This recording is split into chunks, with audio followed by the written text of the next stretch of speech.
uncover the hidden menace that plagued sailors for centuries, scurvy. Today, we're taking a journey through history and nutrition as we explore the mysterious disease that once haunted the high seas.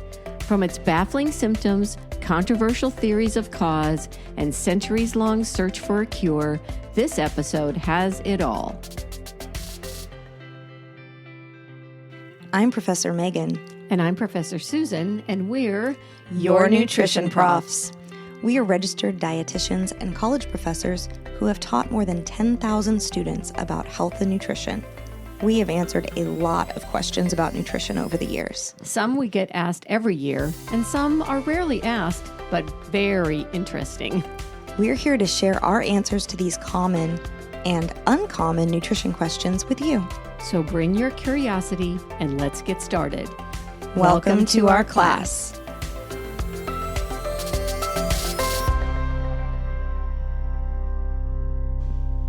Welcome, everyone, to episode number 31. Wow. Thank you to all of our listeners. We couldn't do it without you. You know, in one of our first episodes, we discussed the discovery of a cure for pellagra, the disease caused by a severe deficiency of niacin or vitamin B3.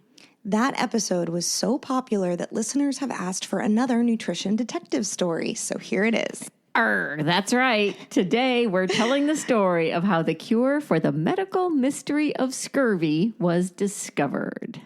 Let's set the stage. Between the time of Christopher Columbus's famous transatlantic voyage in 1492 and the rise of steam engines in the 1800s, there was a widespread dependence on sailing for exploration, colonization, and global trade. This period of time is now referred to as the Age of Sail. You know, and while sailing was quite perilous, maritime travel was necessary and commerce depended on it. One particular danger for sailors was scurvy. In fact, an estimated 2 million sailors died from scurvy during this Age of Sail. It was so common that ship owners and governments assumed that at least half of sailors on any long voyage would die of this terrible disease. Can you imagine? No. You get on a ship and by the time you get home, half your coworkers are dead. That's horrifying. It is horrifying to think about. Oh my gosh. It doesn't seem real. It really doesn't. Well, according to Stephen Bown, he's an author. He wrote a really detailed book about scurvy. During this time, scurvy killed more sailors than storms, shipwrecks, combat, and all other diseases combined. We'll post a link in our show notes to this fascinating book. But to give you an idea of how terrible this disease can be, we're going to share an excerpt from Bound's book describing scurvy from a sailor who survived it. Quote, "It rotted all my gums, which gave out a black and putrid blood. My thighs and lower legs were black and gangrenous, and I was forced to use my knife each day to cut into the flesh in order to release this black and foul blood. Ew. I also used my knife on my gums, which were livid and growing over my teeth. When I had cut away this dead flesh and caused much black blood to flow, I rinsed my mouth and teeth with my urine, rubbing them very hard. And the unfortunate thing was that I could not eat, desiring more to swallow than to chew." Poor guy. I know. Many of our people died of it every day, and we saw bodies thrown into the sea constantly, 3 or 4 at a time. That's so awful. I just can't even imagine. And such a vivid explanation. Yeah. Or, You're right. Wow. Poor guy. yeah.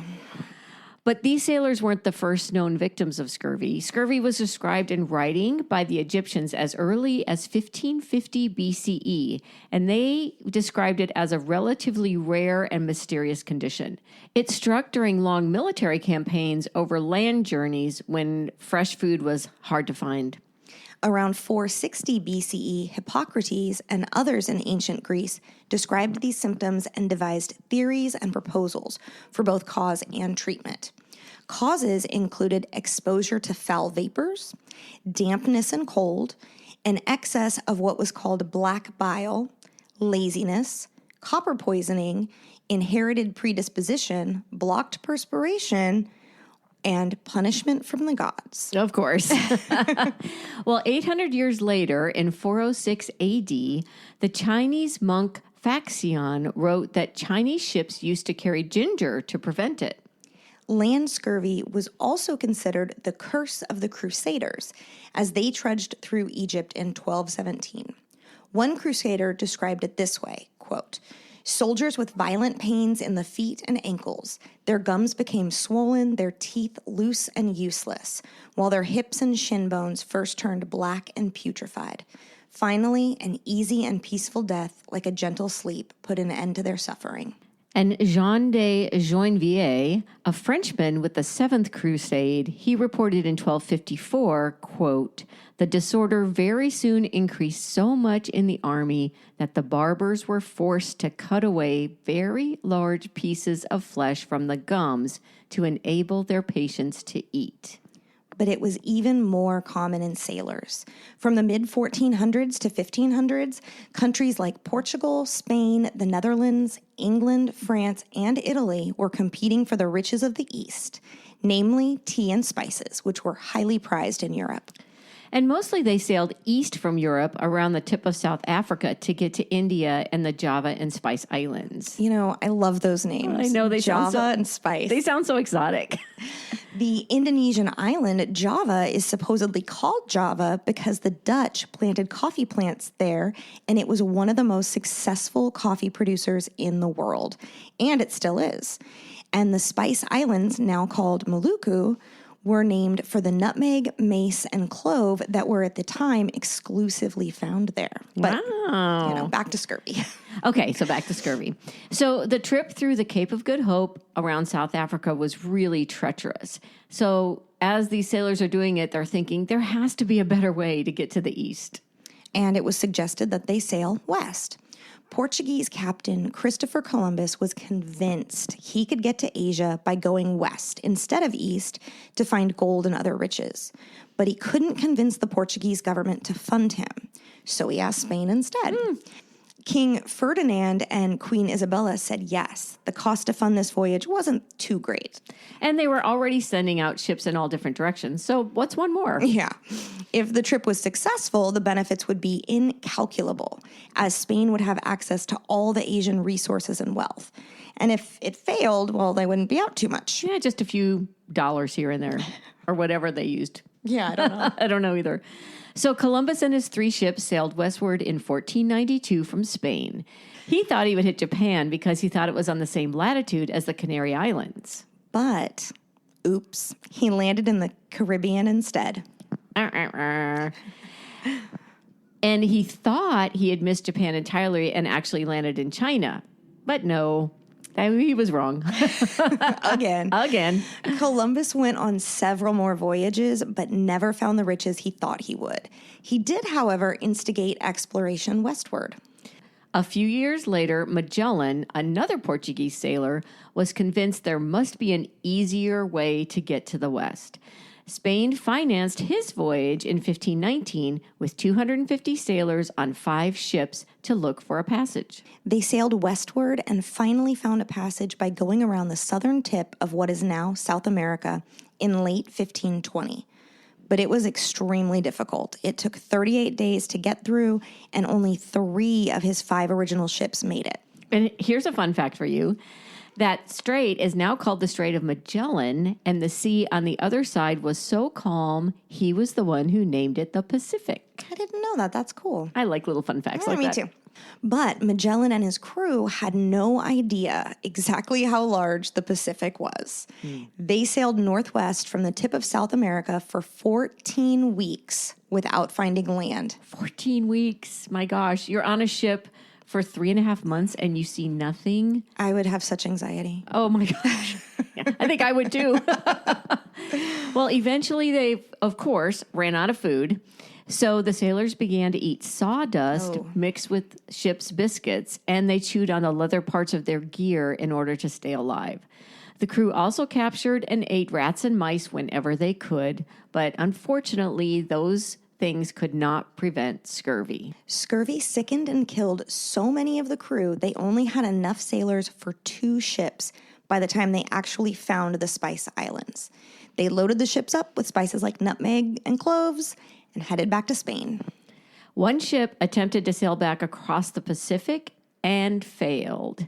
The other decided to go west through the Indian Ocean around the Cape of Good Hope, and they did make it back to Spain 3 years later. The voyage that began with 5 ships and 239 European sailors on board ended with 1 ship with 17 Europeans and 4 Indians. I mean, this is just one example of how scurvy decimated sailors. There are accounts of Spanish galleons found floating in the sea, staffed only by the dead. Wow, can you imagine? It's mind-blowing. Yeah. The French didn't fare any better. In the mid-1500s, French colonists, led by a seasoned explorer named Jacques Cartier, crossed the Atlantic looking for land and riches in what is now Quebec. When winter came, they ended up on St. Croix Island along the border between Maine and Canada. They built a tiny settlement and wintered on the island. And it was a super harsh winter, and the island got iced in, so they were unable to hunt or find any fresh food. All of them began to suffer the debilitating symptoms of scurvy, and they didn't understand this illness and thought they may have contracted it from some of the indigenous peoples that they had traded with. They called the sickness mal de la terre. Over that terrible winter, half of the colonists died. Wow, half. And those that didn't die were terribly ill, unable to work or even get out of bed. And their leader, Cartier, he was sick, but not as sick as most of the others. So while he was out looking for food one day, he spotted a man that he knew named Domagaya. And Domagaya was the son of a local Iroquois leader who had served as their guide. Domagaya had also become sick with scurvy while living with the French. He left them and returned to his family. He had been almost dead 2 weeks earlier, but when Cartier saw him again, he was healthy and strong. So Domagaya, he agreed to show Cartier the cure used by locals in the area. Consume the juice and sap from the branches of a white cedar tree. So he gave him some, and they boiled it. Supposedly it smelled really, really terrible. But some of the sick men decided to try it, and they were cured within 6 days. I mean, I'd try it. I would too if I was on death's door, for sure. But that's not the only time scurvy was an issue for colonists. Nope. The 124 passengers and crew on the Mayflower that arrived in Cape Cod in November of 1620, they didn't fare well either. It was another harsh winter, and they had very little food or shelter. And they didn't have the luck Cartier did of finding help. Almost half of them were dead by spring due to the cold and infectious diseases like tuberculosis and, of course, scurvy. Wow, so half. This is a theme. It is. It's like half of everybody. Yeah. Oh my gosh. Crazy. So what exactly is scurvy? Well, the word scurvy comes from the Latin word scorbutus, and it was also known as scorbuto, scarby, scorbuck, or the scorbutic taint. We now know it's caused by a severe deficiency of vitamin C, which is now called ascorbic acid. But for hundreds, maybe thousands of years, it was just known as a terrible, terrible way to die. Vitamin C is an essential micronutrient. So remember, the term essential in nutrition means that your body needs it, but can't make it itself. So you have to get it from food or drink. Surprisingly, only a few mammals are unable to manufacture their own vitamin C, including guinea pigs and hamsters and humans. That's actually one of the first little bits of trivia I remember learning in my undergraduate nutrition class. I know, I love that little trivia. This and that you can't eat a polar bear liver because it's too high in vitamin A. Oh, yeah, I remember that too. Nutrition is so fascinating, isn't it? And of course, we're talking about vitamin C today, an extra fascinating vitamin. One of the most important functions of vitamin C is as a super effective antioxidant. We've mentioned the importance of antioxidants several times on this podcast in previous episodes, but we know they're vital for good health. Vitamin C is also part of several enzymes, such as signaling molecules in the brain like dopamine and serotonin, but also some hormones and some amino acids. And it also plays a significant role in the immune system. One of the most well-known functions of vitamin C is its role in the immune system. So many people I know take mega doses of vitamin C, especially in the winter, in an effort to prevent colds. Unfortunately, more than 50 years of research has shown that it doesn't work. Sorry. Yeah. Although there is some evidence that vitamin C may reduce the duration of cold symptoms once you've got one, but as always, more research is needed. So not prevention, but maybe you won't feel as miserable for quite as long, maybe. Maybe, but for another podcast at another time.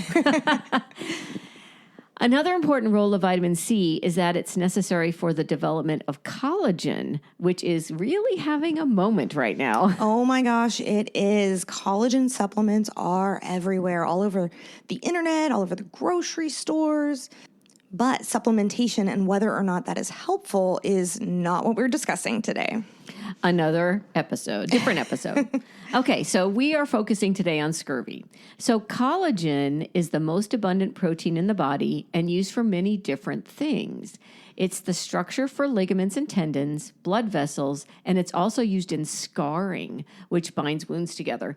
Vitamin C is the glue that holds collagen fibers together. You're going to want to keep these functions of collagen in the back of your mind as we continue our story. Yes. Vitamin C is a water-soluble vitamin, which means our bodies don't store it very well. The level of ascorbic acid in a healthy human ranges from 900 to 1,500 milligrams, and the body uses about 50 milligrams per day. So we need to consume it regularly and often. In fact, the recommended daily intake of vitamin C is 90 milligrams a day for men and 75 milligrams a day for women. But if you smoke or are around smoke, you need to add an additional 35 milligrams a day. So in terms of food, 1/2 cup of red bell pepper provides 95 milligrams, and a medium orange provides 70. Really, it's found in most fresh fruits and vegetables, particularly the brightly colored ones, including citrus, which most people know about, especially lemons and oranges. Broccoli's a good source, Brussels sprouts, and strawberries. Even white potatoes have some vitamin C, but there's maybe not so much in French fries. Unfortunately. But we can't stock up on it for later use. Excess water-soluble vitamins leave the body in urine. So if you've ever taken a mega dose of vitamins and noticed that your urine color gets a little bit more yellow, those are the water-soluble vitamins being excreted. So without adequate vitamin C sources on board, scurvy would usually develop about 6 weeks into a long voyage when the base level of vitamin C in the body dropped below 500 milligrams. The older and least healthy sailors would typically develop symptoms sooner because as we age, we have a higher risk of having micronutrient deficiencies. Plus, most of these sailors likely weren't very well nourished before they even got on the ship. Unfortunately. Scurvy was sometimes called purpura nautica because of the purplish bruises that were often the first physical symptoms of the condition. In early stages beyond bruising easily, sailors would develop aching joints, weakness, and begin to have issues with coordination, making it difficult to do their jobs. They can also develop psychological symptoms like weakness, sadness, irritability, and lack of motivation. As the condition progressed, small blisters would develop into painful, large, bleeding sores. They might develop worsening joint and muscle pain, and their gums would become swollen and begin to bleed. Sometimes teeth would fall out. Internally, they might begin to bleed as the blood vessel walls would begin to break down. Terrifying. Yeah. In later stages, previously mended broken bones might re-break. I cannot even imagine. I have some broken bones in my body, and if I woke up one day and they were just broken again, I can't even imagine that. And scar tissue of old wounds would deteriorate so much that the wounds would reopen. Oh my gosh. Remember those functions of collagen we asked you to remember? Well, all of these awful symptoms are a result of the body's inability to produce collagen because they lack vitamin C. Eventually, the structure of the brain would deteriorate, causing cognitive impairment, personality changes, hallucinations, and even seizures. Remember, vitamin C is necessary for some hormones and neurotransmitters and the central nervous system in general. Finally, internal hemorrhaging near the heart and brain, especially after a sudden exertion, like moving from seated to standing, would cause death. I mean, there were actually stories of men just standing up and then dropping dead. It's just truly terrifying. Yeah, it's awful. Because it was so common, and as we said before, at least half of sailors on long voyages died from it, it was considered the number one health issue from 1500 to 1800. And there were scores of physicians trying to figure out what was causing it and how it could be remedied. So why were sailors in particular so susceptible to scurvy? Well, many reasons. So many reasons. Well, in general, I mean, think about it. Life at sea was not conducive to good health. You'd have dozens or hundreds of men living together in horrible, unsanitary conditions. The work was laborious and difficult, and there was a lot of opportunity for injury. Ships were full of vermin like rats, mice, and lice. Ugh. Food brought on these long voyages would eventually run out or spoil. And some ships, especially those from Catholic countries, would be full of corpses due to the importance of burial of the dead in this religion. Bodies were not to be buried at sea, so to speak. So they just left them on the ships? Yep. So the Protestants threw their dead over, but the Catholics? Apparently. Oh, gosh. That must have been terrible. Sailors would wear the same clothing for months and sleep in dirty bedding for months. And they're bleeding. Ugh, terrible. Most of the ships leaked, and so getting the water out was almost impossible. I mean, can you even imagine what it smelled like? Honestly, I hadn't thought about it till just now. And it's terrible. I don't want to think about it. I don't want to think about it either. So they suffered from so many debilitating diseases and conditions caused by food poisoning, nutrient and energy deficiency, contaminated water, bites from the vermin like infected fleas and lice, and just generally increased transmission of infectious disease. I mean, they lived in such close quarters with poor hygiene. In fact, many ships set sail with extra men in anticipation that many would die. I mean, I guess that's good planning. But the reason's so terrible. Oh my gosh. So as for scurvy, living on a ship actually promoted its development. The body uses more ascorbic acid or vitamin C in cold, damp conditions with poor ventilation. When sleep patterns are insufficient or erratic, I mean, they're all sleeping together in close quarters, crammed together like sardines. Oh, yeah. We use more vitamin C during stress, and there was always fear of battle or violent punishments or storms, and while fighting infections. And in a closed space like a ship, of course, those infectious diseases were common. Smallpox, tuberculosis, yellow fever, typhoid fever. And of course, we need more vitamin C for wound healing. And as we've said, jobs on the ships were dangerous and wounds were common. So sailors actually need more vitamin C than the average human on land. Wow. But their diets were limited by what could be preserved or stored for several months. There may have been fresh foods available in small amounts for the crew for the first couple of weeks. Right, but once that fresh food ran out, the crew would survive mostly on hardtack biscuits. These are like a cracker made up of flour, water, and sometimes salt. They are cheap and they last a long time. They have a long shelf life. Additionally, they might have dried and salted beef or pork. They might have a little bit of dried peas or grains, some pickled vegetables, and they always had beer, usually about a gallon per sailor per day. And they drank beer because it's hard to get fresh water when you're out in the middle of the ocean. Yeah. But even these provisions would begin to mold and rot in the damp of the ship. It just sounds horrible. It would have been common knowledge about these terrible, terrible conditions, right? And so your chances of surviving a long voyage were not great. Who would volunteer to be on one of these ships? Well, there often weren't enough volunteers, so governments at times would clear out jails and prisons and even military hospitals just to get enough bodies on board to sail. Or if they couldn't find enough men this way, they would quote unquote press people into service. And this is really just another word for abduction. Wow. So fishermen and merchant seamen lived in fear of what they called press gangs. And this was groups of ruffians. Oh, that's a good word. I love that word, ruffians.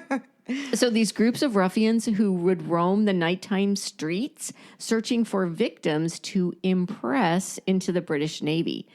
You could be English, Irish, American, or Canadian, any subject of the British Empire with any seafaring experience or just any subject of the British Empire, was vulnerable to abduction.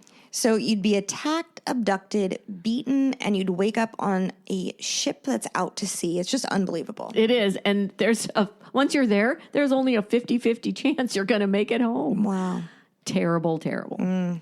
So just like with all medical conditions before science figures it out, there were many, many theories about what causes scurvy.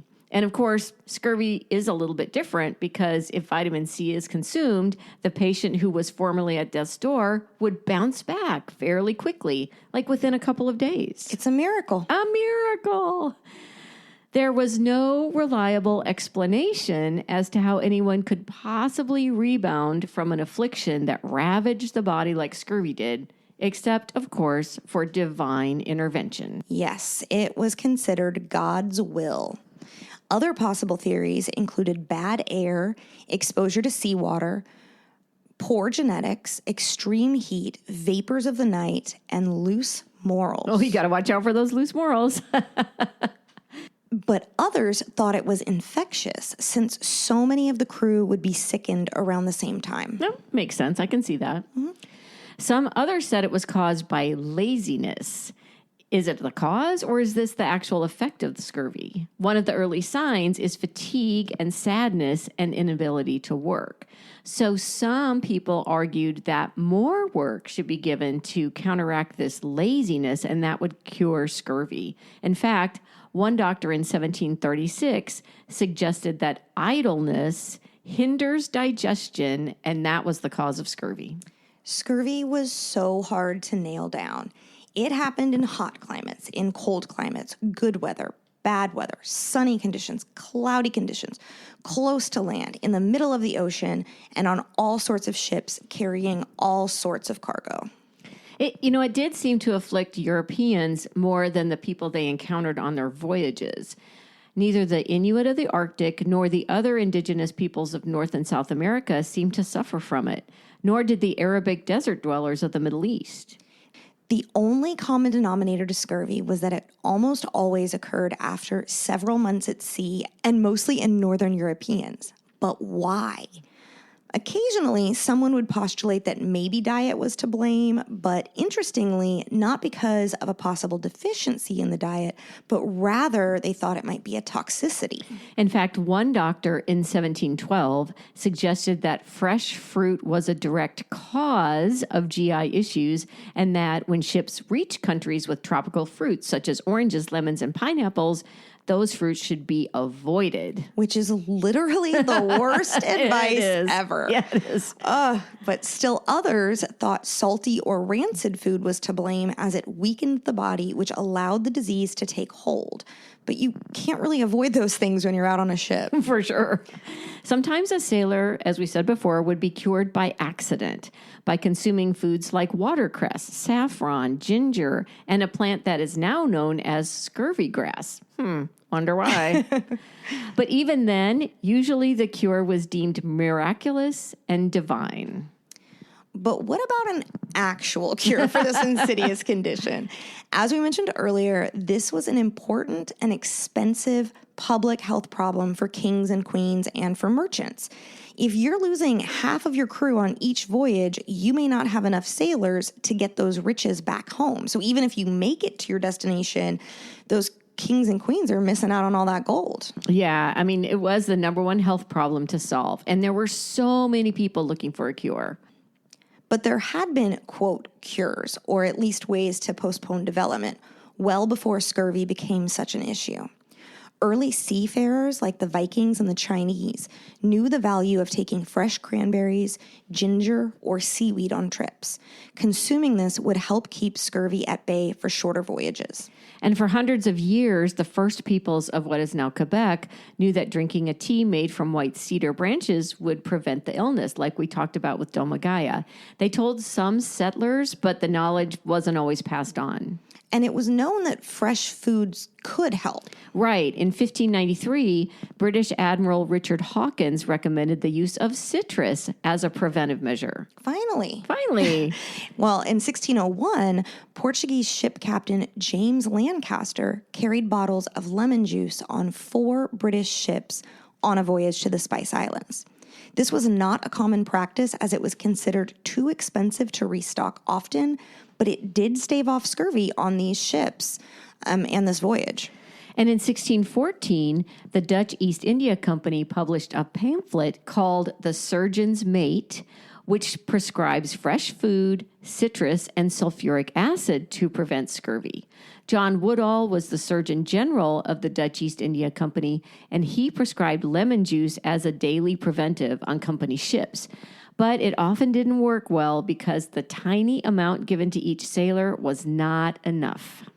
And unfortunately, that led people to believe that lemon juice was not the answer, and the practice was abandoned by many ship captains. But the Dutch did think that fresh foods might work, so they tried to grow gardens on some of their ships.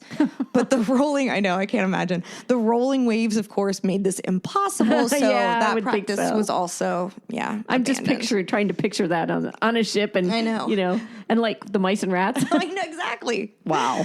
Okay. But the Dutch East India Company, they kept trying because it was such an important issue. Because citrus juice was so difficult to keep on the ships, they changed to tamarinds, which is a legume-like fruit from Africa and Asia, and something called oil of vitriol, which was a combination of sulfuric acid and alcohol. They also sent various plants and berries, including gooseberries, turnips, radishes, and nettles.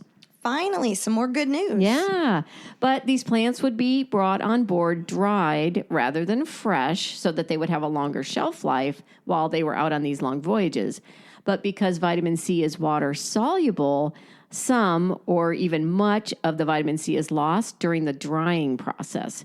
So the vitamin C in these dried foods was enough to prevent scurvy on short voyages, but not on the longer ones. By the early 1700s, there was a general increase in knowledge about fresh foods, citrus, and some acids, so that oil of vitriol, to help with scurvy. But the specific cause was still hotly contested, and a definitive cure remained a mystery. But nothing really spurred the desperate search for a cure like the disastrous voyage of Lord George Anson in the mid-1700s. It was one of the worst medical disasters at sea ever. So picture this. It's 1739, and England and Spain are fighting to determine who will control the West Indies, what we now call the Caribbean.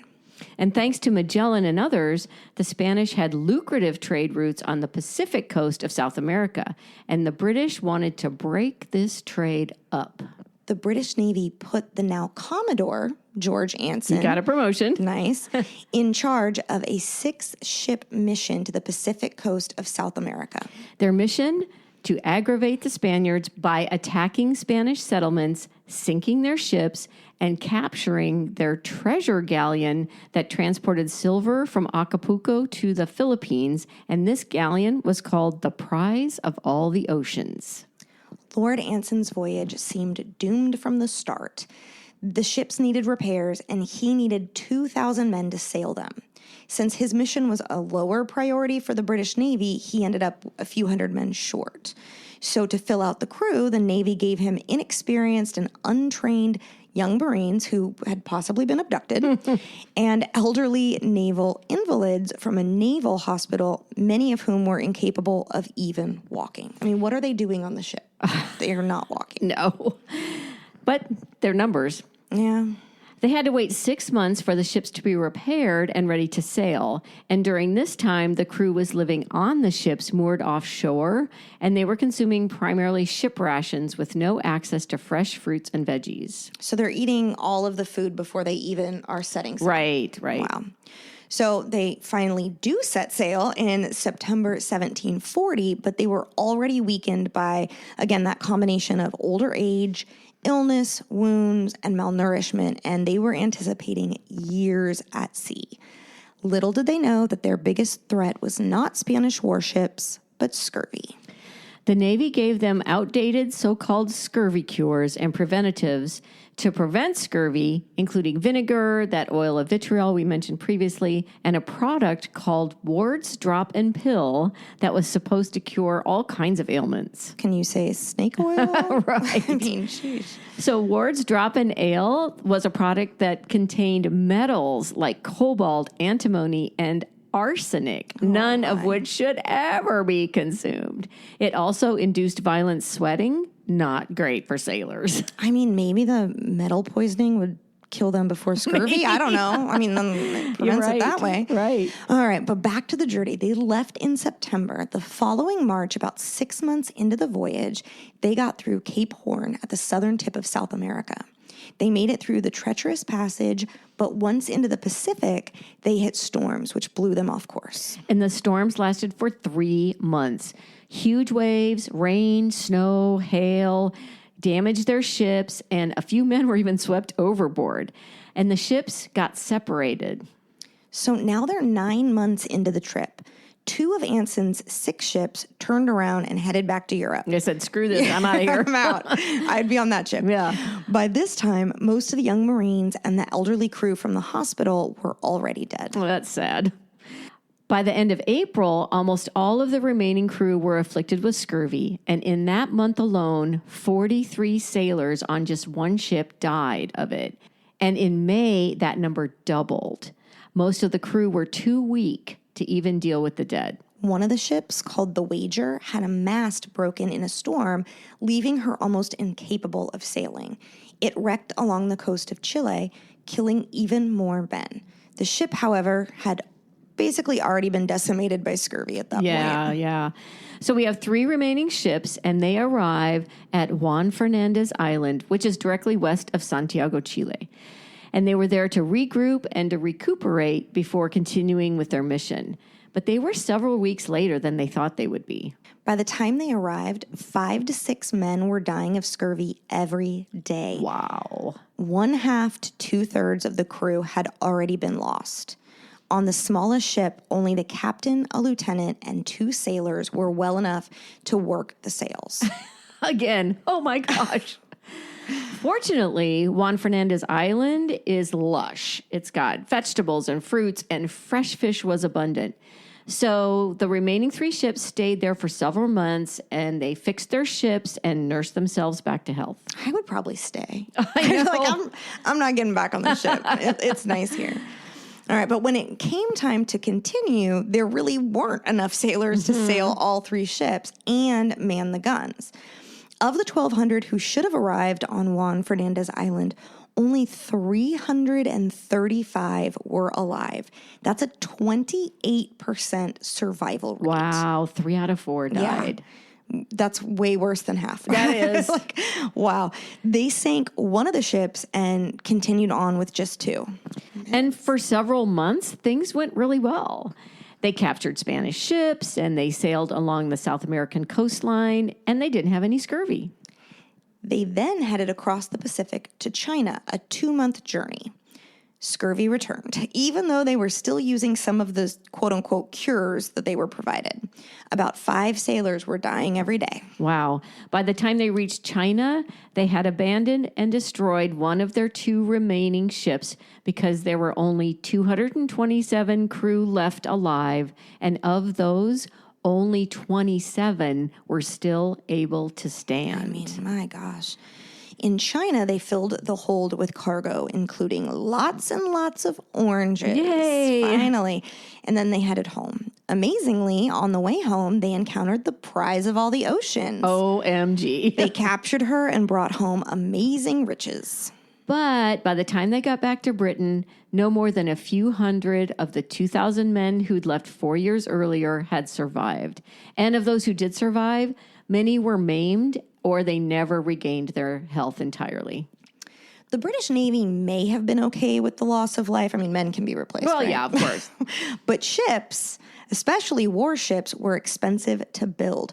So their loss really pushed scurvy research in England. They were more determined than ever to find a cure. Right, because they lost 5 ships. Yeah. 5 out of 6. Wow. So James Lind, he's a British naval surgeon. He conducts what is widely considered to be the world's first clinical trial. Here's what he did. He tested scurvy cures on 12 scurvy-ridden sailors. He divided them into pairs, and then each pair was given a course of one of these things: cider, sulfuric acid, vinegar, seawater, oranges and lemons, or spices and barley water. They ran out of fruit in just 6 days, but all results indicated that Team Oranges and Lemons were the clear winners. Go team! Lind published these findings in 1753 in his book, A Treatise on Scurvy, which he dedicated to Lord Anson. That was nice. Lind postulated that citrus fruits is the cure for scurvy. So finally, the British Navy began to take note. In 1772, Captain James Cook packed watercress seeds for his second epic voyage, and he didn't have any scurvy on his ship. You may have heard of Captain Cook, not to be confused with Captain Hook. Captain Cook, he sailed extensively in the Pacific and had the first recorded European contact with the eastern coastline of Australia and sailed around New Zealand.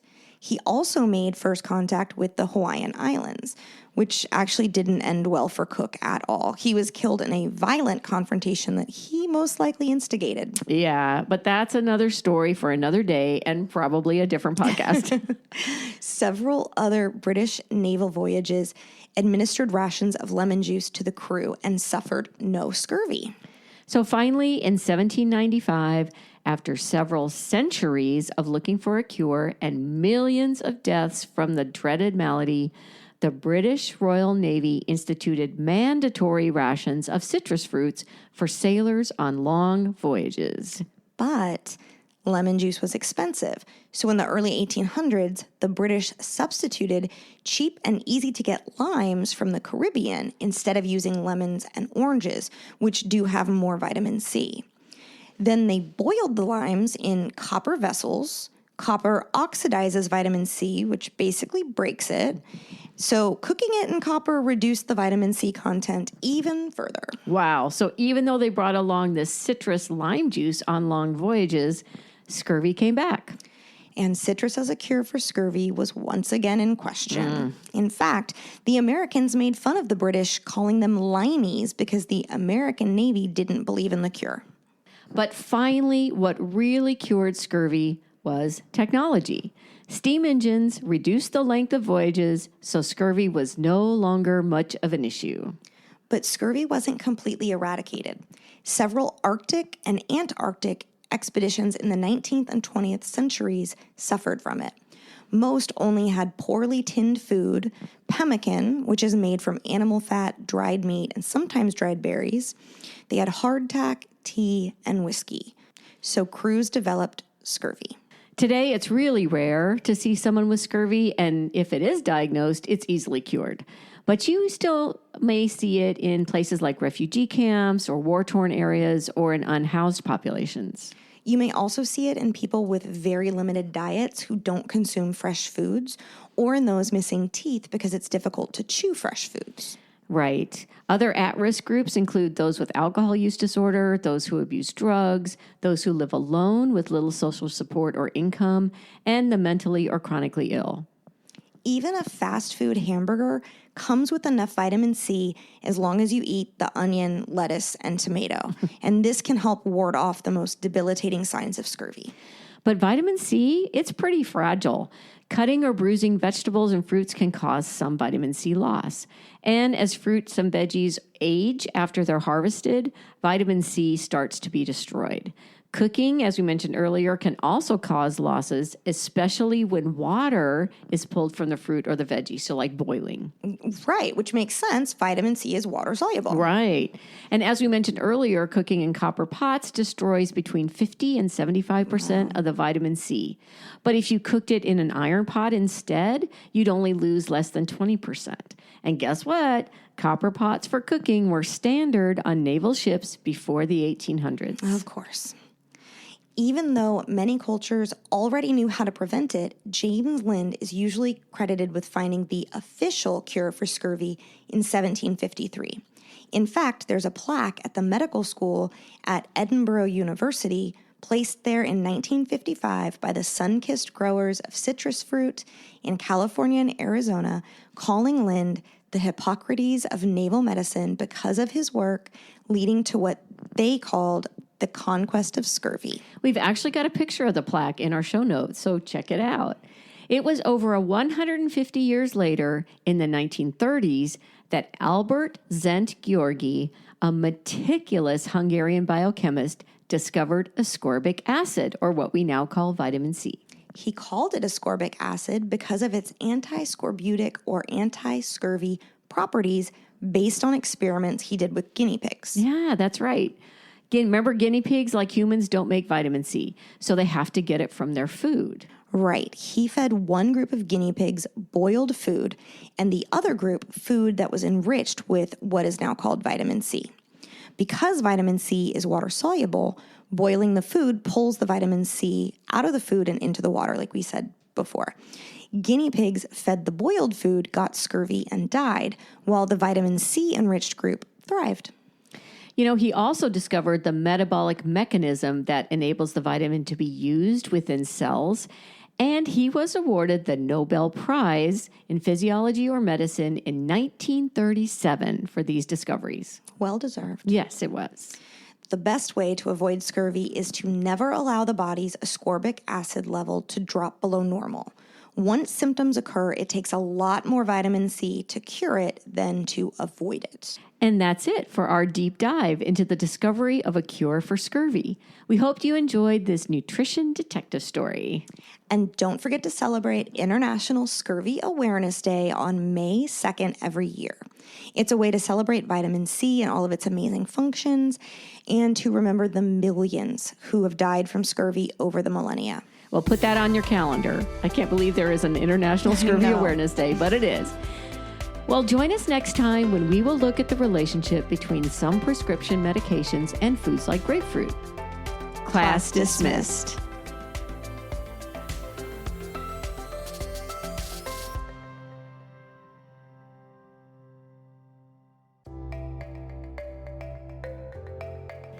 We hope you enjoyed this episode. You can find the show notes and a list of sources on our website, yournutritionprofs.com. Your homework is to follow us at yournutritionprofs on Instagram and to listen to our next episode. You can listen on Amazon Prime, Apple Podcasts, Spotify, YouTube, or anywhere podcasts are found. We'd appreciate it if you'd like us, write a review, subscribe, and invite your family and friends to join us too. If you have a nutrition or health question you'd like answered, let us know. We may even do a show about it. Send an email to yournutritionprofs@gmail.com or click on the Contact Us page on our website. Thanks to Brian Pittman for creating our artwork. You can find him on Instagram at BrianPittman77. See you next time.